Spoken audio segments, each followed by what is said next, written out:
참 과부인 과부를 존대하라.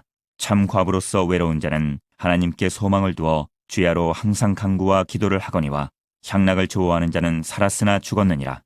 내가 또한 이것을 명하여 그들로 책망받을 것이 없게 하라.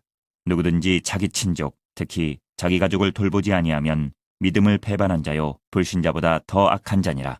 젊은 과부는 올리지 말지니 이는 정역으로 그리스도를 배반할 때에 시집가고자 함이니, 그러므로 젊은이는 시집가서 아이를 낳고 집을 다스리고 대적에게 비방할 기회를 조금도 주지 말기를 원하노라. 이것이 우리 구주 하나님 앞에 선하고 받으실 만한 것이니 하나님은 모든 사람이 구원을 받으며 진리를 아는 데에 이르기를 원하시느니라. 여러 성도님들이 권사로 임직됨을 계기로 해서 파라칼레오라는 시리즈를 준비했습니다. 그 첫 시간에는 권사직은 예수께서 약속하신 성령의 그 도움이 보혜사 역할을 교회 안에서 위로자와 대변인으로 감당하게 하는 파라칼레오, 옆에서 도운다는 뜻입니다. 그 사명임을 배웠습니다. 오늘 파라칼레오 둘째 시간에서는요, 참 과부와 복음 전파라는 제목입니다. 여기서는 하나님께서 어떻게 과부를 산 위의 동네처럼 복음 전파를 위한 천병으로 쓰시는지 찾아보려고 합니다.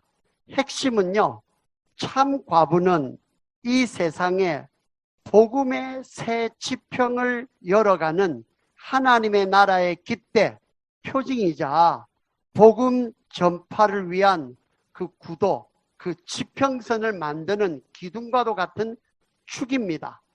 이거를 우리가 깨우쳐서 내 개인의 삶과 교회의 생활에 적용하는 데에 오늘 말씀에 초점이 있습니다. 세 가지 포인트로 갑니다. 비중, 무게라는 뜻입니다. 두 번째는 세평, 세상의 평가라는 말입니다. 세 번째는 대우, 비중, 세평, 대우입니다. 첫 번째, 참 과부의 비중입니다. 디모데서는 바울이 에베소라는 도시에서 목회하는 후배 목회자 디모데에게 도우기 위해서 파라칼레오, 도우기 위해서 쓴 편지입니다. 그런데 여기에서 바울이 쓴 편지 가운데서 참 과부에 관련된 그 지침은요, 5장 3절에서 16절, 그리고 그 배경은 2장 9절에서 15절 합해가지고 총 21절입니다. 근데 여러분이 교회에 우리가 직분을 생각하면 뭐가 생각납니까? 장로, 안수 집사님, 목사님, 또는 우리가 이런 성공회 같은 감독, 이 네 가지 직분이 이 안에 다 들어있습니다. 디모데 전서예요. 그 네 가지 직분을 훈계는 3장에서 감독의 8절, 안수 집사 6절, 그리고 5장에는 목사와 장로 합해서 6절입니다. 이것을 네 직분을 다 합하면은 그게 20절입니다. 권사직에 대해서 시초가 된 참 과부에 대한 절수가 21절이면은 나머지 네 직분을 다 합은 게 20절입니다. 바울이 권사직의 원형인 참 과부를 대단히 진중하게 여겼다는 반증입니다. 그러므로 오늘 교회와 교인들도 권사의 직분과 사명에 대해서 진지하고 심각하게 받고 예우함이 마땅합니다. 이것이 첫 번째입니다. 두 번째, 세평입니다. 교회에 대한 세상의 평가는 복음 전파를 위한 주요한 구도를 만듭니다. 기울어진 운동장이라고 하는 것처럼 세상이 교회를 평가하는 것이 좋게 평가하면은 전도는 너무 수월고요. 그것이 기울어지면은 전도는 굉장히 힘듭니다. 그런데 그 최전선에 기울기를 기울어지는 지렛대처럼 설정하는 것이, 그것이 과부로 대표되는 약하고 소외된 이웃에 대한 교회의 대우입니다. 앞에 말한 감독, 장로, 목사, 안수 집사는 교회 안에서는 대단히 중요한 직책이고 의미가 있겠지만 교회라는 담장 밖의 세상에서는 그게 뭐 하는 직책인지 잘 알지도 못할 뿐더러 관심도 없습니다. 그렇지만 과부는 다릅니다. 예수님께서 너희는 세상의 빛이라 그러고 난 다음에 산 위의 동네가 숨기지 못할 것이요 라고 말을 합니다. 다른 직분들은 말하자면 3m의 동네입니다. 먼 데서 보면 보이지도 않습니다. 그런데 소외된 사람, 장애인, 약자, 소외받는 사람, 그 대표로 과부는요, 말하자면 세상이 다 쳐다보고 알 수 있는 산 위의 동네입니다. 그래서 그런 관점에서 보면은 사도 바울이 글을 보면은 그 사람 마음을 읽을 수 있잖아요. 그걸 한번 여러분이 살펴보세요. 제가 읽어볼 테니까.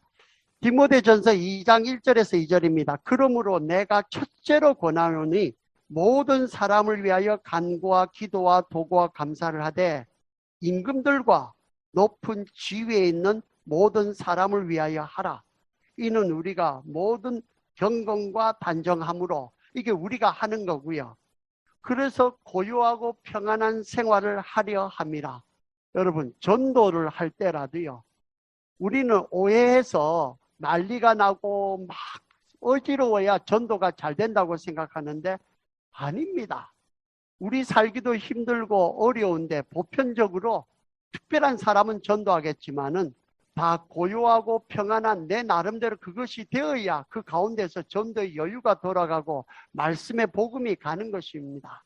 그거를 하기 위해서는 우리가 갖춰야 될 것이 모든 경건과 단정함을 갖추어라. 그래야 고요하고 평안하게 전도를 할 수 있다. 이 배경에는 사도행전 19장의 에베소에서 바울이 죽을 뻔하다 살아나지 않았습니까? 그 배경이 있습니다. 3장 7절에는 또한 감독을 말하면서 외인에게서, 외부 사람에게서 선한 증거를 얻은 자라야 할지니 비방과 마귀의 올무에서 빠질까 염려하라.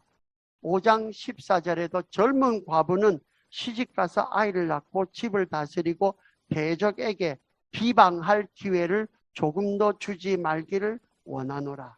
바울이 왜 그렇게 사탄이 부추김을 받은 세상이 교회를 비방을 할 건수를 가능하면 만들지 않으려고 한 이유를 짐작하게 합니다. 사도행전 19장에도 자세히 나와 있지만은 바울은 디모데가 목회하는 에베소라는 그 도시의 주민들, 그 세인들이 교회와 교인들에 대한 평가가 복음 전파의 중요한 구도와 지평을 만든다는 것을 몸으로 체득했기 때문에, 그리고 에베소는 항시 그런 위기가 잠재된 상황에 있었기 때문에 이 말을 하는 겁니다. 그래서 복음의 전도는, 잘 들어보십시오. 복음의 전도는 개인이 영접하는 개별적 사건입니다. 전도 폭발해야 됩니다. 그렇지만 복음에 대한 선입견과 그 수용의 자세, 마음의 자세, 그것을 결정짓는 그 토양과 그 구도는요, 세인들과 그 사람들의 교회에 대한 평가, 교인들에 대한 평가, 그것이 만든다는 것을 바울이 몸소 체험했기 때문에 그렇습니다. 그래서 정말로 전도는 여러분의 직장에서, 여러분의 그 이웃에서, 여러분의 친척에서, 거기에서 판가름이 나는 겁니다. 진짜로 전도할 자리가 그 안에서 나는 것입니다. 오늘 교회에 대한 세상의 평가가, 세평이 근거 없는 편견이라고 무시할 수 없는 그런 실정이 되었습니다. 크리스찬으로 나와 나의 교회가 회복해야 될 모든 경건함과 단정함은 무엇인지요? 그래서 고요하고 평안하게 복음을 전하는 사명을 감당하는 일상이 회복되기 위해서 나와 이 교회가 수행해야 될 위로와 회복의 파라칼레오, 권사직의 그 권면하는 그 사역은 무엇일까? 팬데믹으로 교회의 통상적인 활동이 강제로라도 억지로라도 하나님께서 안식을 주시는 이유가 무엇일까? 이때까지 일상적으로 해오던 거 계속하지 마라 하는 뜻입니다. 그것 가지고 결론이 팬데믹이라는 것입니다. 다시 한번 나와 함께 하나님의 산으로 올라가서 내가 너에게 뭐라고 말하는지, 지금 새로운 시대를 열어가는데 너희가 준비가 되었느냐라는 하나님의 준비입니다. 여러분, 이 팬데믹 시작하면서 저희들은 6월절 시리즈를 시작하였습니다. 거기에서 그 안에서 가정이 회복되고 인격이 회복되고 예수 그리스도의 피가 발린 그런 6월절의 역사를 하고 난 다음에 애국으로 다시 돌아가지 않았습니다. 사막의 광야로 지나갔습니다. 아예 우리 마음에서 앞으로 다시금 옛날 같은 세상이 돌아오리라는 생각 자체를 접으셔야 됩니다. 오지 않습니다. 와도 좋은 게 없습니다. 세수는 세부대에 넣어야만 할 것입니다. 세 번째입니다. 교회의 배우는 복음 전파를 위한 중요한 토대를 조성합니다. 바울이 참 과부에 많은 절수를 할애하며 세상의 다양한 소외 계층을 대변하는 과부를 존대하고 예우하는 것은 단순히 불쌍한 사람 도우자는 긍휼의 차원이 아니올시다. 이것은 부활하신 예수가 세상의 왕으로 통치하는 하나님 나라가 임하였고 그 나라를 소개하는 문을 여는 그 교회의 사명을 격려하는, 권면하는, 권사직을 하는 그런 표징, 깃발, 사인판이 되기 때문에 그렇습니다. 참 과부로 대표되는 긍휼의 사역은 부활하신 예수의 재림으로 지금은 맛보기만 보이는 하나님의 나라가 완벽히 회복될 것을 알리는 산 위의 동네고 소망의 깃발과도 같습니다. 사도행전 6장을 가봅니다. 가보시면은요, 예루살렘 교회가 막 부흥했는데 위기가 왔어요. 항상 옵니다. 그런데 뭐 때문에 위기가 오는가 하면은 예루살렘 교회의 과부에 대한 구제금 분배로 사람들이 전부 은혜를 받아서 돈을 막 갖다 줘요. 다 쓰라고. 이게 얼마나 좋은 일입니까? 그런데 도구 일장이면 마고 일장이고 이렇게 도가 올라가면은 마귀도 같이 올라갑니다. 수준 높은 도전이 오는 겁니다. 이 구제금의 분배 가지고 요즘도 분배에 대해서 공정에 대해서 세상이 시끌벅적한데 마찬가지입니다. 구제금의 분배로 다수를 자리 잡고 있는 그 동네 이미 살고 있는 유대계 기독교인들, 그리고 소수로 딴 데서 와서 마치 우리들 보면은 이렇게 지금은 미국 같으면 우리 입장이죠. 그리고 소수 헬라계 기독교인 사이의 분쟁이 어떻게 해소되었는지를 보여줍니다.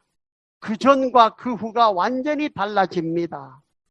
해결했던 방법이요, 다수인 유대계 크리스찬들이요, 자기네들이 안수를 해서 사도를 만들어준 것처럼 동등하게, 집사라는 말이 웨이터입니다. 그냥 옆에서 그 미니스터라는 말이 좋게 말을 해서 미니스터지만은 식사할 때 옆에서 수징드는 종이라는 말입니다. 그런데 그거를 거기다가 사도에게 안수했던 안수를 해서 집사라는 제도를 새로 만들었어요. 사람들이 허줍지 여기는 그런 집사를 가지고 그것을 가지고 안수를 해가지고 제도를 신설하고요. 거기에서 끝나지 않고 그 멤버 7인 전원을 헬라계 사람들로 전부 채웠습니다. 우리가 투표해서 균형 맞추는 것이 아니고요. 전부 다 주었어요. 이것은요, 일반인의 눈으로 볼 때는요, 거기에 지금 엄청난 돈이 들어와 있습니다. 세력이 있습니다. 양보할 이유가 전혀 없습니다. 교회의 싸움도요, 가서 보니까요, 다 돈 싸움이에요. 돈 싸움이에요. 똑같아요. 그런데 일반인의 눈으로 볼 입장에서 생각을 해보시면요, 예수의 십자가 처형되는 사건보다 더 충격적인 사건입니다. 왜 그렇겠습니까? 로마 시대에 각종 이유로 십자가에 처형되는 사람들이 부지기수였습니다. 예수님이 탄생하실 때쯤에요, 유대 사람들이 반란을 일으켰다가 거기에 로마의 이렇게 장군이 와서 유대인들만 2,000명을 십자가에 쭉 죽였어요. 스파르타쿠스라는 반란이 일어난 다음에도 로마로 가는 길에 수만 명을 십자가에 죽였어요. 아주 흔해 빠진 겁니다. 그것도 예수가 부활했다 그 사실도 몇 달이만 걸치면은 누구나 주장할 수 있는 거 아닙니까? 거기에 대해서 믿으면 좋고 안 믿으면 그만이고 누가 책임을 지겠습니까? 네 믿고 싶으냐 믿으냐 good for you. 안 믿으냐? 뭐 어쩔 수 없는 거고 나는 본 게 없어. 이 주장이 교회라는 문턱을 넘지를 못합니다. 그런데 그들은 예수의 부활도 모르겠고 예수의 처형이 그렇게 대속했다는 것도 모릅니다. 교회 안에서는 우리는 심각하게 보지만은 그런데 그들이 볼 때에는 힘도 가졌고 세력도 가졌고 숫자도 가졌던 사람들이 자기들 사이에서도 차별하고 천대받는 그런 사람들에게 모든 권한을 주고 제도를 주고 다 맡긴다?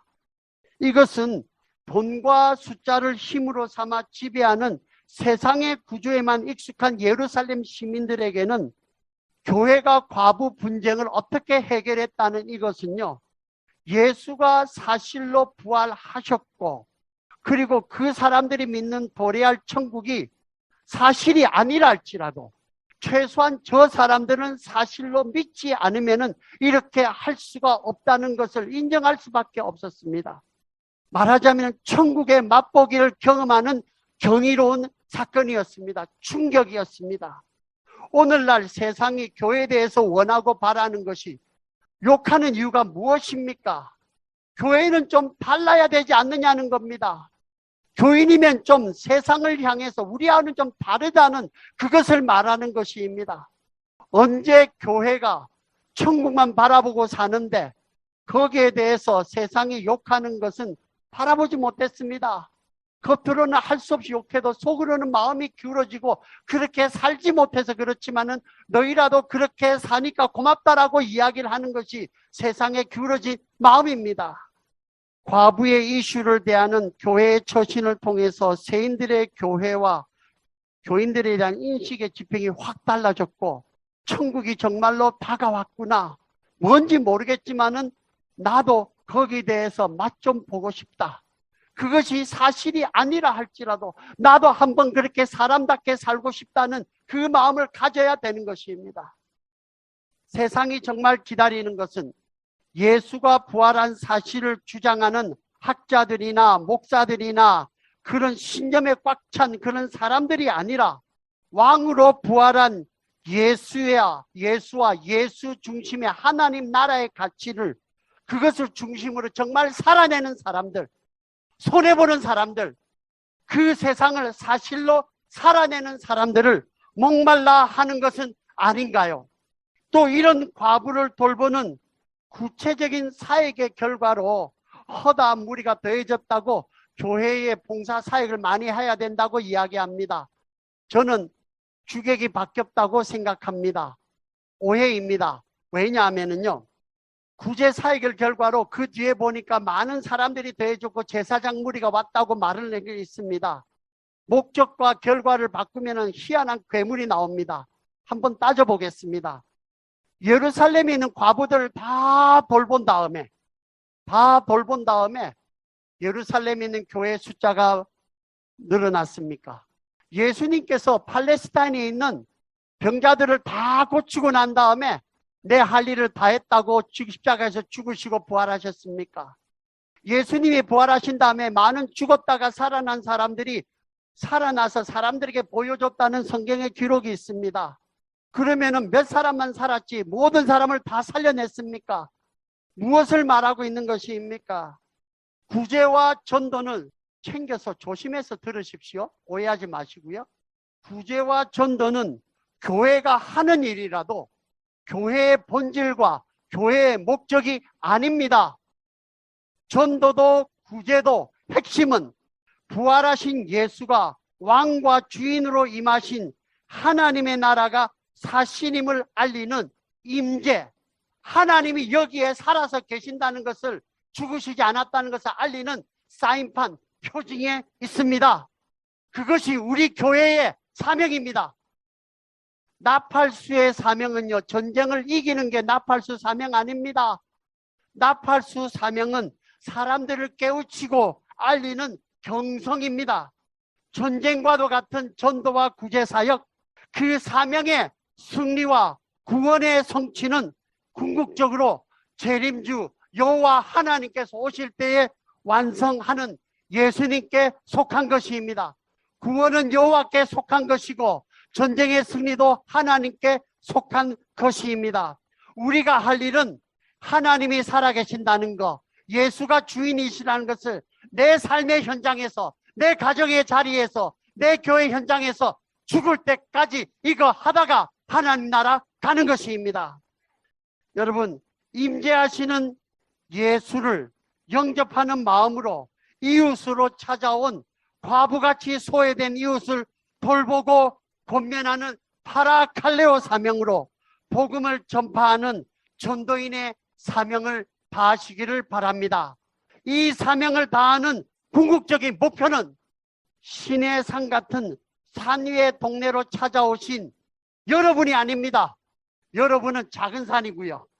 궁극적으로 산 위의 동네로 찾아오신 것은 호렙산 위에 찾아오신 하나님의 임재, 그 산의 임재로 찾아오신 다윗 성 위에 찾아오신 하나님의 성전, 하나님의 성전이 완성되어서 십자가에 죽으신 예수, 겟세마네 동산에 죽으시고 난 다음에 부활하시고 살아나신 이 하나님의 살아계심, 이 하나님께서 새 예루살렘이 내려오는 예수 그리스도를 나타내고 보여주는 사인판입니다. 그것을 위해서는 때를 얻든지 안 얻든지 우리는 전도와 구제의 사명을 하다가 주님 앞에 갈 것입니다. 이런 파수꾼의 사명을 양보하지 마시고 죽을 때까지 이 사명 감당하시다가 주님 앞에 할렐루야로 들어가시는 여러분 되시기를 예수의 이름으로 축원합니다. 기도하겠습니다. 주님 감사합니다. 저희들이 전쟁에 왕관을 쓰려고 했던 잘못을 회개합니다. 계시록에 나오는 장로들처럼 우리 머리 위에 있는 왕관을 벗어 주님 앞에 올려드립니다. 저희들에게 주신 파라칼레오의 사명, 전도와 긍휼의 사명, 격려의 사명을, 파수꾼의 사명을 죽는 날까지 양보하지 않고 나의 이웃과 교회와 직장과 일터와 내 생애 가운데 펼치다가 할렐루야 찬송 부르며 주님 나라에 입성하는 저희들 되게 하여 주시옵소서. 예수님 이름으로 기도 올렸습니다. 아멘.